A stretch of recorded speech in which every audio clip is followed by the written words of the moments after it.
Good morning, everybody. Thank you for joining us this morning here in the Bill Graham Auditorium.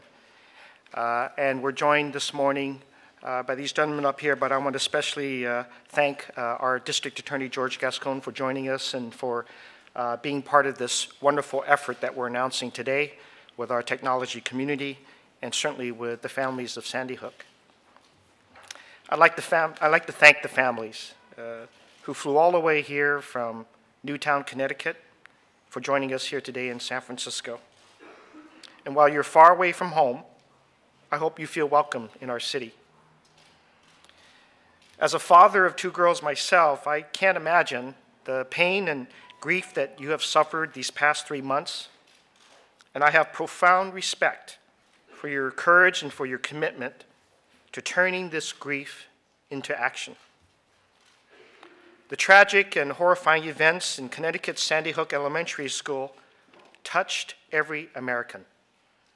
A tragedy of this magnitude brings along with it the pain, the shock, and the disbelief, and it forces all of us to ask the question, how can we prevent such terrible events? How do we protect our children, our youth, our residents?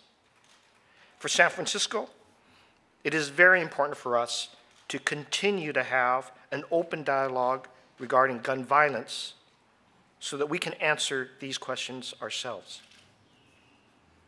Today, we honor the 3-month anniversary of the tragic mass shootings at Sandy Hook Elementary School with technology leaders from San Francisco and all over the Bay Area joining the Sandy Hook Promise to launch the Promise's Innovation Initiative. And I'm honored to join you at this moment of change. From Sandy Hook to San Francisco, our entire nation is impacted by gun violence on a daily basis. Earlier today, our San Francisco families, who are also impacted by gun violence, met privately with the Newtown families and shared their grief and hope for a better tomorrow. Thank you for joining us today. I have worked with Ron Conway in many capacities to create an environment here in our city that supports innovation. And we are, in many regards, the innovation capital of the world. And I'm so proud to see this effort launched here today. As mayor, I have focused on jobs as a top priority, making sure that our youth get quality education and training them to be able to compete for the jobs of the 21st century economy. But the fact is, and I've said this often, you can't give a job to a dead youth. You can't tell that youth not to lose hope and that they can succeed no matter where you come from. For too long, we have seen too much violence in our communities, and it must end. Yesterday, I signed into law the nation's first ban on possession of hollow point ammunition in San Francisco. We work closely with Supervisor Malia Cohn to introduce this legislation. These extra deadly bullets have no place in our streets. We are also creating an early warning system to alert us when individuals make massive purchases of ammunition, because even if there is a remote possibility we can prevent another tragedy, we are morally bound to do so. And we must support President Obama and Senator Feinstein's comprehensive effort to reform our gun laws. I strongly support federal and state efforts to enhance gun control and keep weapons of war off our streets and out of our homes. I've directed our city agencies and law enforcement officials to move towards plans of action that prioritize creating solutions that impact policy changes and take aggressive actions against the most egregious types of gun violence. And we are working hard and making more plans for more deeper and more wider gun buyback programs and events that will take place later this year. But no single mayor can stop gun violence alone. But if we work together as a city, as a community, as a region, as a state, and now, as importantly, as a nation, if we work together as a nation, we can make a real impact. Forget the polls. Forget the politics. Forget the threats of this lobbying group and that violent group. We are doing what is necessary and what is the right thing to do. And we are not going to make any excuses for why we can't get it done. It is time to take a stand, and it is time to stand for our families. That is the promise that we make to the families of Sandy Hook. And that's why we're here today. I'd like to thank Ron and all of our technology leaders for exporting one of our top, in fact, it is the city's major asset, our spirit of innovation, and launching into a national issue that demands immediate attention and affects cities and every community across our nation. Thank you for joining us this morning for this announcement, and I would at this time like to introduce the founder of the Sandy Hook Promise, Mr. Tim Makris.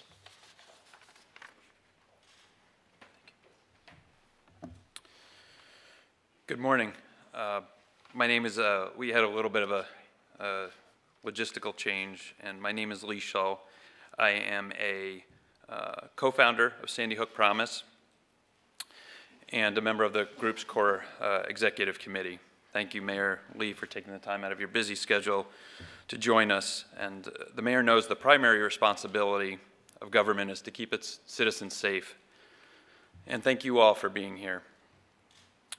I'd like to start with just a little background on Sandy Hook Promise, who we are, what we're determined to do, and why we're here today. To understand the devastation of December 14th, the shootings and origins of Sandy Hook Promise, it's helpful to understand a little bit about Newtown itself. It's a small town. It's got an old-fashioned sense of community. People live in Newtown because it's a great place to raise a family. That's why we moved there. Both of my kids went to Sandy Hook Elementary. My wife is a sixth grade teacher in town. Two of the students killed that day lived in my small neighborhood. The gunman and his mother lived a street over from us. One of these precious children killed, Dylan Hockley, whose mother Nicole is here today, lived directly across the street from the gunman. Last Friday would have been Dylan's 7th birthday. It was a snow day. I was traveling and my wife and children were home, but I received a text message from them. Rather than building a snowman out of a foot of snow that had fallen, they built a giant cupcake and with food coloring, colored the icing purple, which was Dylan's favorite color. 13-year-old children and the boy, first grader across the street whose face was on the cover of New York Times on December 15th, they should be building snowmen. They shouldn't be building memorials for youth that have been lost. And to lose so many people who are so young so quickly in such a small town, it's almost impossible to get your mind around it. There's just too much loss. And for the family, that loss is just immeasurable. Just a couple days after the shooting, after many discussions, after asking so many questions, I asked people to follow through, to keep the discussion going. I sent an email in the middle of the night to my friends and neighbors to ask them to join me the next day, to do something, to take action, to help our community and nation stop this madness. And from that late night email, Sandy Hook Promise was born. And today we stand here on the 3-month anniversary with a mission that's twofold. First, to support those in our community who have experienced so much loss and to help that community heal. Second, to do all we can to make this world, our communities, our nation, safer for other kids and other families. There's just too many of these horrible shootings. And not just in Sandy Hook, in San Francisco, in Chicago, in Miami, in Hartford, Bridgeport, New Haven, and as recently as yesterday in Herkimer, New York. Too many Americans accept that this is just the way things are. There's some defenders of the status quo who tell us these massacres are just the price of liberty. But we're determined to break this vicious cycle of tragedy inaction, and indifference by focusing not just on gun responsibility, but emotional well-being, school safety, as well as our family and community. And that's what's so exciting about today. Today does mark the 3-month anniversary of the tragedy at Sandy Hook Elementary, but today also marks the beginning of an important new chapter in the fight against gun violence. While we certainly would like to see action in our government to address gun violence, we can't just leave it to the politicians. Legislation will offer some helpful solutions, but Washington can't solve it all. We, the people, we have an obligation to look inwards, to reflect on what we can do, what we want, what we need, how we want to be treated, and how we want to treat other people. From us as individuals expands to our families, our community, and our nation. And we as a nation have a proud tradition of innovation. And as part of this journey, we've joined with leaders, thinkers of the tech community to ask a new question. How can we harness the innovation, ideas, and technology to address the causes of gun violence so we can make our families and communities safer? We're here at the Hub of Technology and Innovation to leverage the great thinkers and collective minds that have become synonymous with American ingenuity and innovation to develop solutions that will make our families, communities, and nation a safer place to live. We're thrilled to join today with the Technology Committee to Reduce Gun Violence, which will become a project, the Sandy Hook Promise Innovation Initiative. In the days immediately after the December 14th tragedy, leaders from the tech community, including Ron Conway and many others, have shown incredible support for Newtown. We are so grateful for their support, and we're eager to start working alongside with them to innovate our way to a safer nation. With that, I'd like to introduce Ron Conway.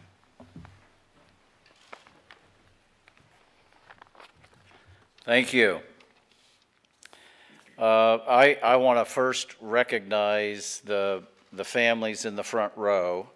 We have 3 families from Sandy Hook itself, families who lost children in the tragedy. And then we also have 3 local families. And all of you are national heroes. Instead of being bitter after you lost your children, you are taking action to make the world a better place.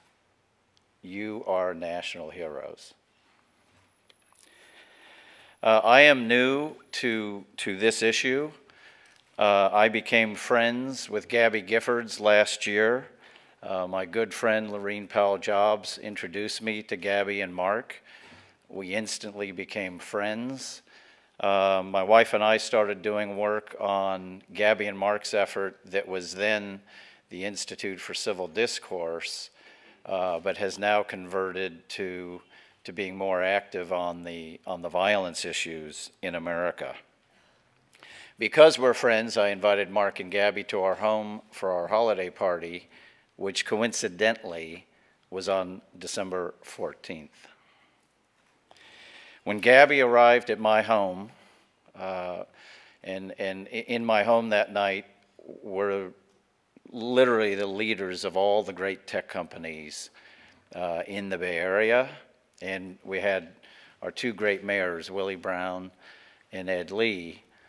And the minute they saw Gabby, they said, "Ron, get everyone's attention here. We can make 200 people be quiet. We have to make a tribute to what happened today in Sandy Hook and a tribute to Gabby."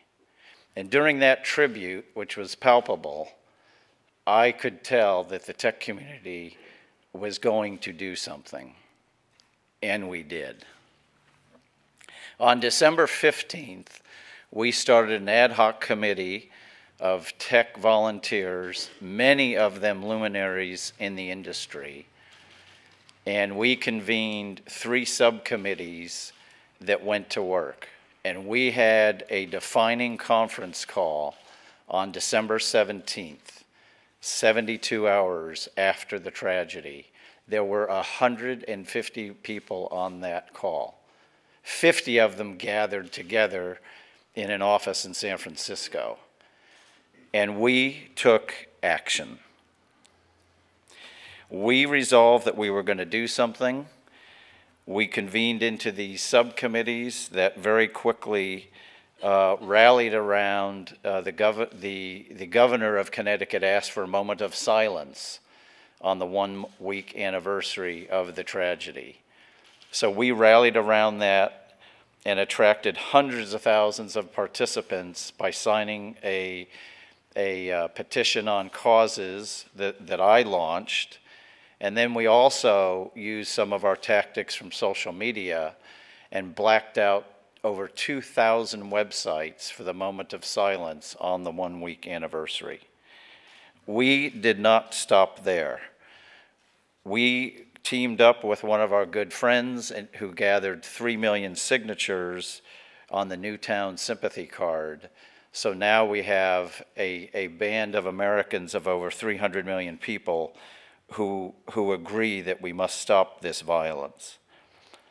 We helped build the Sandy Hook website that launched 1 month after the tragedy, and we launched the social media around that website. And now, today, on the 3-month anniversary, we are announcing that we should harness and will harness innovation to bring solutions to gun safety, mental health, and school safety. Let's face it, if the tech community can create awesome companies like Google, Facebook, and Twitter, we can certainly turn our attention to innovating around safety.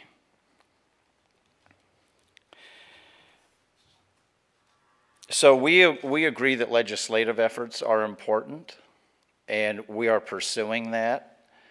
But today is all about innovation. And please come to the town hall at noon, right behind us here. And we're going to have a panel discussion about innovation that exists today and where we can go in the future. We are just getting started. This effort will be a marathon, not a sprint, and we are very, very committed. The effort is called the Sandy Hook Promise Innovation Initiative. And in tech, we love buzzwords. So we have 3 initiatives underneath the Sandy Hook Promise Initiative. Number 1, we have the Tech Committee to Reduce Gun Violence. The second one is the Sandy Hook Promise Investment Effort. Jim Pitko, who is going to speak next, is going to talk about the Tech Committee to Reduce Gun Violence and review the Sandy Hook Promise Investment Effort. But in short, we have gathered 30 of the top angels and VCs in America, and their names are in the press kit, who are prioritizing innovation to reduce gun violence. We have a subcommittee that will quickly review those opportunities and then syndicate investment in those opportunities. We can build some huge companies around this issue. And then the third effort is the Sandy Hook Innovation Challenge, which is a prize effort that Jim Pitko will tell you more about right now. Thank you.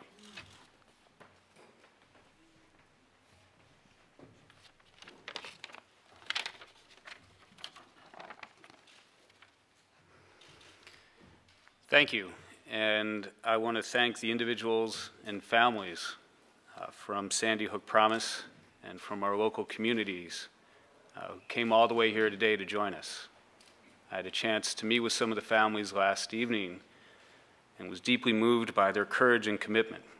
It's an inspiration to me, and I hope it's an inspiration to all of us. I'm the chairman of the Sandy Hook Promise Technology Committee to Reduce Gun Violence. We're a committee composed of technology experts, spanning hardware and software, consumer applications, enterprise applications, internet technologies, and gun safety technologies. we came together right after the tragic shootings in Newtown to support the technology needs of the Sandy Hook Promise. And I'm proud to announce today the Sandy Hook Innovation Challenge. This is a program that will offer an incentive prize for the most promising new ideas. The mechanics of the prize are still being worked out, but here today I want to issue a call, a nationwide call, for the most innovative new ideas, and ask people who have these ideas to log on to the Sandy Hook Promise website, and that's sandyhookpromise, all one word, .org, and submit their ideas. The Sandy Hook Promise Innovation Challenge is intended to dovetail with the government's efforts around safe gun technology, and also to expand the scope of that beyond some of the areas that the government's efforts will cover. This will result in the most rapid and thorough exploration of new innovations that will help us reduce gun violence and reduce gun violence against our children.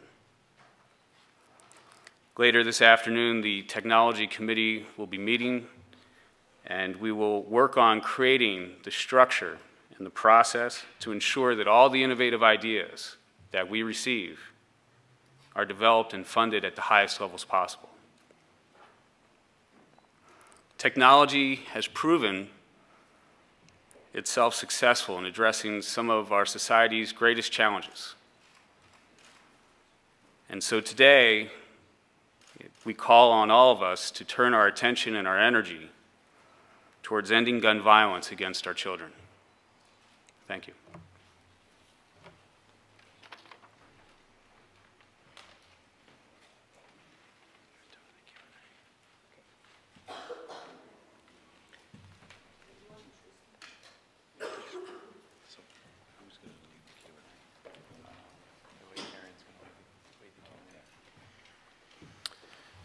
Joining us on stage are Mark and Jackie Barden.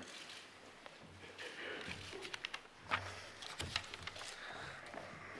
first thing we'd like to say is thank you. Thank you to the tech community for putting your time and effort and research into this. And we'd like to thank Ron and Jim. As Lee said, my name is Mark Barden. This is my wife, Jackie. We have 3 children. James is 12, Natalie is 11, and Daniel, 7. 3 months ago today, on December 14th, I held his little hand as we walked to the bus. I kissed him goodbye for, as you know, would be the last time. Daniel was, well, any parent will tell you their child is special, and what was special about Daniel was his kindness. He had a very unique, compassionate part of his person. If he noticed a classmate sitting alone, he would ask the teacher to be excused to go comfort that classmate. His cousins were moved by this to the point where they wanted to set up a Facebook site to honor his kindness. They call it What Would Daniel Do? WWDD.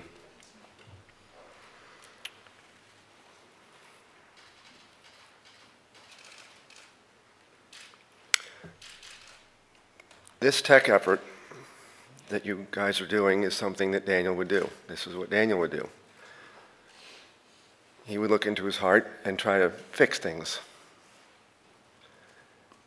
And we can't tell you how deeply it touches us that you are looking into your hearts, taking your time and your talents, and devoting yourselves to fixing this.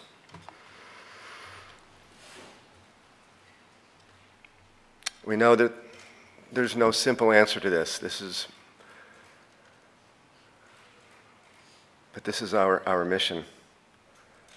It'll take government action. We're going to have to look into our hearts about the way we treat each other, fundamental family values, connecting, talk to the person who's sitting alone. And the ingenuity, the tech effort is going to bring to this is going to be a huge part of fixing this. And we just want to say thank you, because I think we're going to work together to make the world safer for our children and their children. And so hopefully in the not too distant future, we can live in a safer society. Thank you all very much.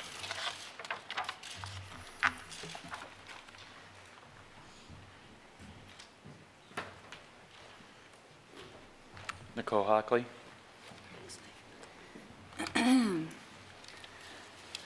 Just want to echo what Mark and Jackie said around their thanks for everyone who's here today in supporting this initiative.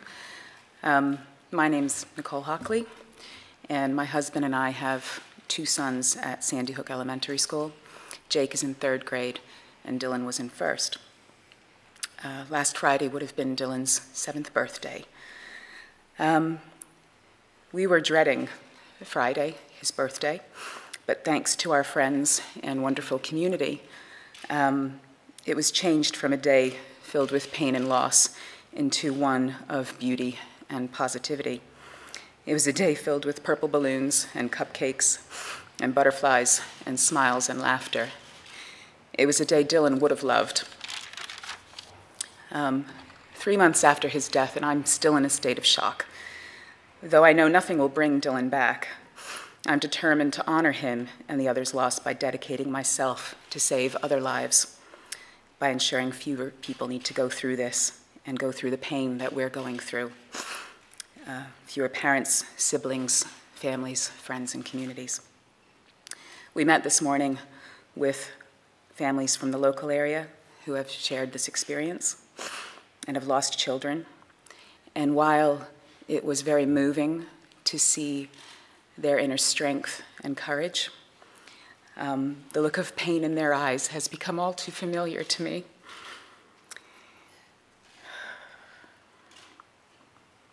It's the same pain I see in the families who also lost loved ones on 12/14, and the same pain I now see every time I look in the mirror. We all have so much that connects us because of our losses, and while it's helpful to meet with other families who have experienced this and share their experiences, this is a club in which no one would ever choose to be a member. Since Dylan and his classmates and teachers were murdered, we've received hundreds and thousands of cards and remembrances from across the United States and from around the world. These letters are still coming in every day. We're moved that this tragedy has affected and mobilized the nation. We can feel the thirst for change and the need to do things differently. Though there have been many senseless losses before and since Sandy Hook, we're determined to make this a turning point for our country. Our children can't deliver the legacy that we as parents were instilling in them with the morals and the values. So it's our job as parents to deliver that legacy for them and be their voice. The changes needed to make our nation safer will take a long time to deliver, but we're not going anywhere. All of us working with the Sandy Hook Promise are absolutely committed to this cause, and that's why this innovation initiative is so important. Having so many of the great minds responsible for developing and supporting major advances in technology in recent history, for them to turn their attention to solutions to gun violence, mental health, school safety, and community, gives me hope at a time when hope is most needed. And my family is deeply grateful for this hope and to be part of this positive change that will benefit all of us in the future. Thank you.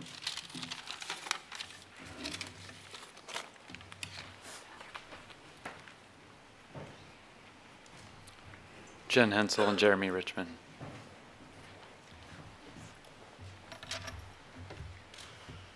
Thank you for having us today. Thank you to the tech industry for coming to our aid. My name is Jennifer Hensel. This is my husband, Jeremy Richmond. 3 months ago on December 14th, we lost our only child, a daughter of 6 years.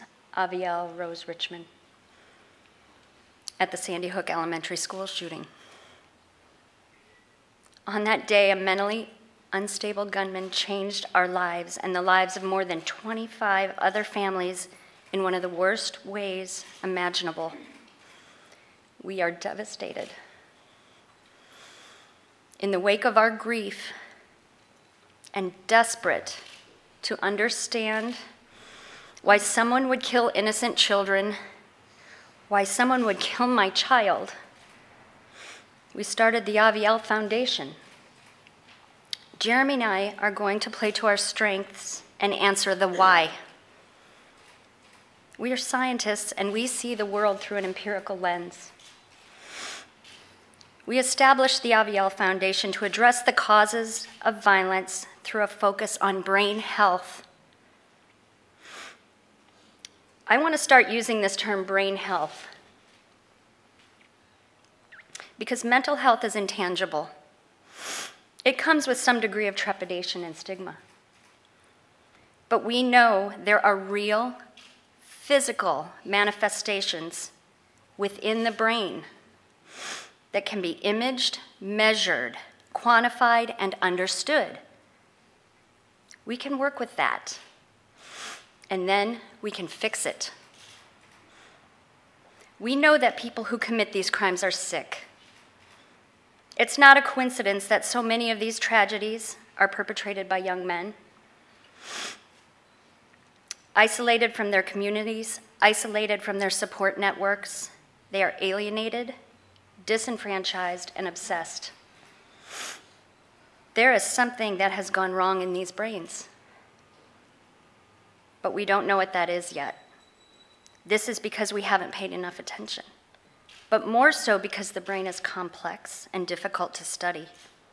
We don't know enough, and we can't identify and intervene before people become violent unless we know what to look for and how to treat it.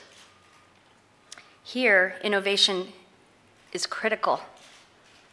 Our questions are not going to be answered in a traditional way, or they would have been solved already. We have to explore the underpinnings of violence with a fresh view, with no assumptions. We need to create technology that allows us to visualize and measure brain functions in an affordable, accurate, and an accessible manner. In our scientific careers, we have seen over and over again, seemingly impossible puzzles solved by young, fresh thinkers. They don't know the rules, and they don't live in a box of assumptions, and therefore they are free to imagine. And that is why we are so thankful for Jim and Ron and the Sandy Hook Promise, and owe them a great debt of gratitude, because this is what they are asking for. They are asking for people to imagine. First, imagine what it is like to lose a loved one at the hands of a deranged gunman. And let that motivate you to do something. Imagine that we can identify people at risk of violent behaviors early, young in their life, and then we can intervene. Imagine communities that support one another, embrace diversity, and recognize the value of brain health. And then let's go to work. Let's create technology that allows us to visualize and measure brain functions in an affordable, accurate, and accessible manner so we can change the landscape of brain health and stop someone from committing a tragedy like these from ever again. Thank you.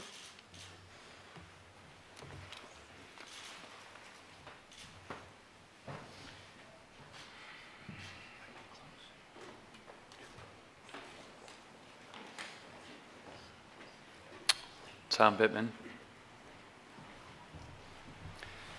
My name is Tom Bittman, and I'm one of the co-founders of Sandy Hook Promise. At this point in time, we'd like to take some of your questions.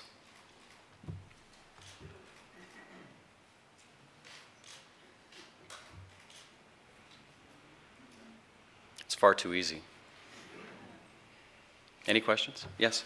How much money do you expect to bring in from the Angels venture capitals that they're looking at? Actually, from a... please. Since the effort is just starting, it's hard to predict. But our hope would be that we see lots of innovative ideas, and the 30 VCs, luminary VCs and angels, will syndicate fundings around those ideas. But right here today, I can't predict a number. I hope it's a big number. I know it will be a big number because you can't stop innovation. Yes? Do you envision your group working in conjunction with federal lobbying and some of the legislation we're seeing introduced to play a part in that as well too? Well, of course, legislation is very important as a part of this effort, and we have been very involved with what's been going on in our state and in Washington. But legislation is really just one element, and we can't rely completely on that. That's why we're here. I've been in the tech industry for 30 years. I've seen what the tech industry can do. I'm very excited about this innovation initiative and what we'll be able to do in addition to the legislation that's going forward. Yes? Can the tech industry alter the software of the video games and the purpose of these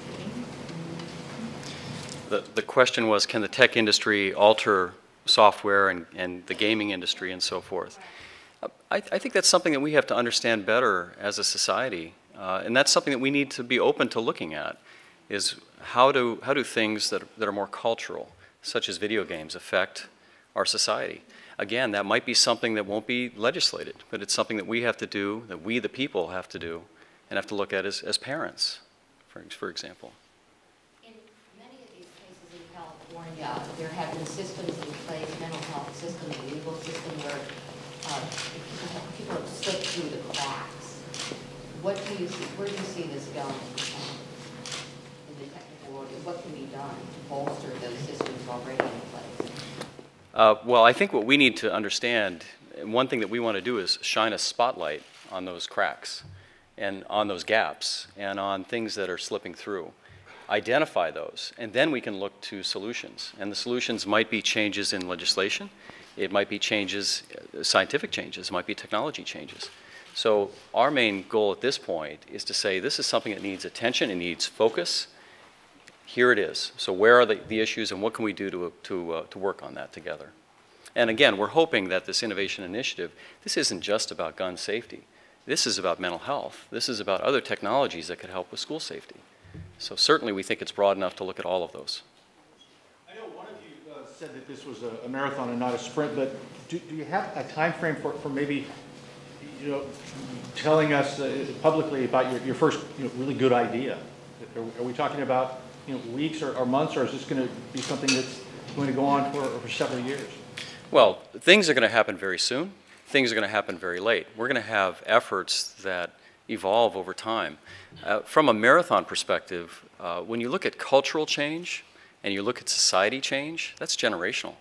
This could be 20, 30 years. This could be similar to how we dealt with drunk driving and how we move forward there. It wasn't something that happened very quickly. In terms of innovation, I believe we've already seen innovation. And one thing that we're hoping will happen here with more funding is that some of these innovations will see the light of day and will come to light and fruition and mature sooner. So I guess the answer would be we hope some are very soon and some may take longer. Do you want to add? Please.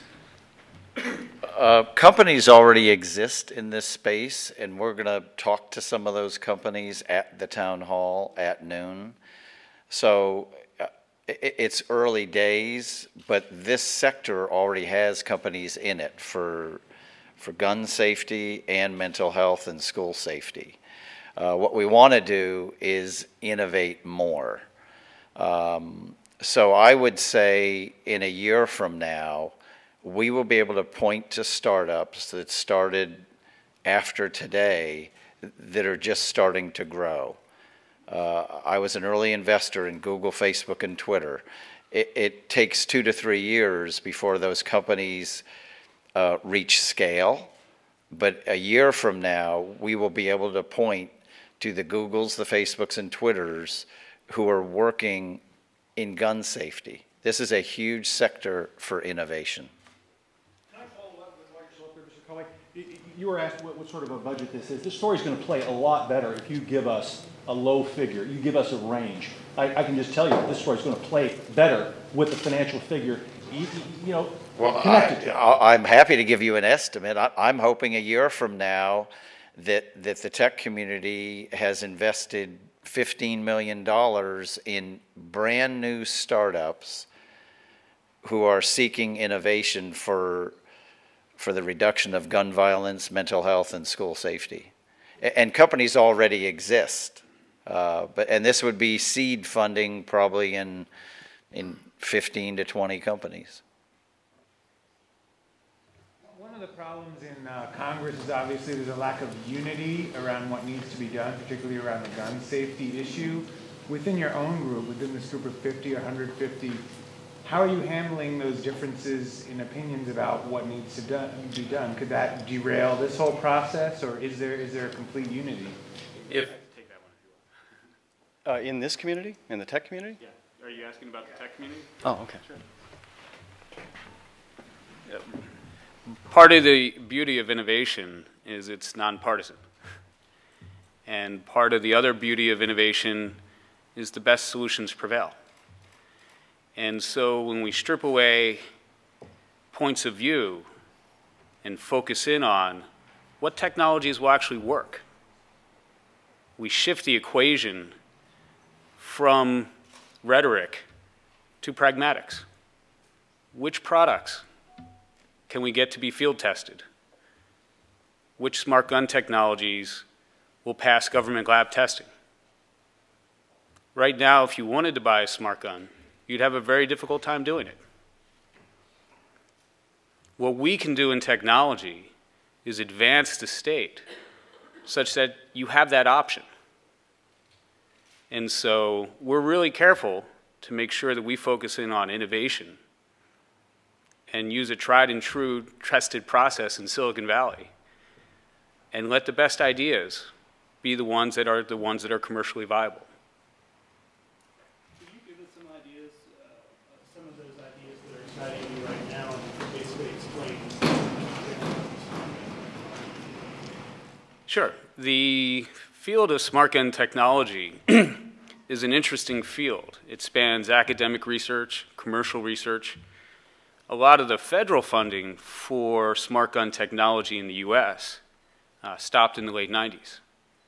And so part of the excitement we have here today is the ability to reignite the innovation and creativity around some of those most promising technologies. Some of those include passcodes. Others include electronic firing pins. Others include RFID, so that you need to be in the proximity of a wristband, of a ring, in order for the gun to fire. But when we called upon the tech community earlier in January to send us all their ideas, we heard that there were a lot more ideas that could be pursued.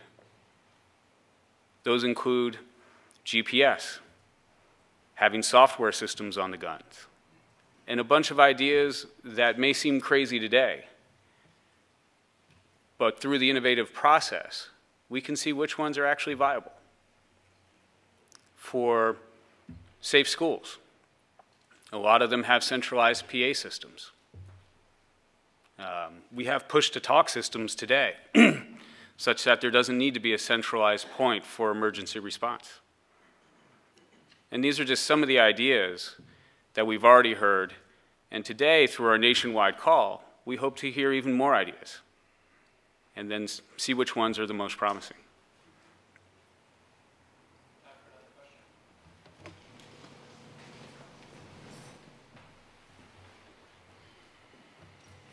Well, thank you very much for your attention. I think one thing that you're seeing is we believe the American way is more than just legislation. The American way is also about using our innovative spirit, and we're igniting that today. So thank you very much.